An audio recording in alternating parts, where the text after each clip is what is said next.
শুনলাম তো, কিন্তু মা, দাদাকে এখন চটিও না। তোমার জামাইয়ের জন্য ব্যাংক থেকে টাকা তুলতে দাদারও তো একটা সই লাগবে।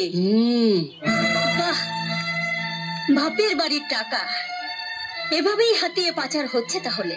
হ্যাঁ, সব তবে তোমার স্বামীর এত টাকার দরকার কেন? তোমার শ্বশুর বাড়িও কি ভিখারির বংশ, নাকি ওরাবার মতো টাকা পায়নি যৌতুক থেকে? আমার বাপের বাড়ি আমায় কি দিয়েছে কি দেবে তাতে তোমার কি? আমারই তো। এবারের যা কিছু এখন তো সব আমারই। আমার ভবিষ্যৎ আমাকে ভাবতে হবে না? শ্বশুর বাড়ি ছেড়ে তুমি যেখানে পড়ে আছো, এখন তোমার শাশুড়ির গা হাত পা কে টিপে দিচ্ছে? সব তুমি। দাদা আর এক কাপ চা চেয়ে গেছে, এটা দাদাকে দিয়ে এসো। আর হ্যাঁ, গ্যাস ফুরিয়ে গেছে, আজ উনুনেই রান্না করতে হবে। দাদাকে চাটা দিয়ে কয়লাটা ভেঙে দিও। আমি কয়লা ভাঙবো? আমি কয়লা ভাঙতে জানি না।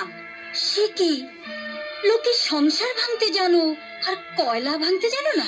কি এত বড় কথা!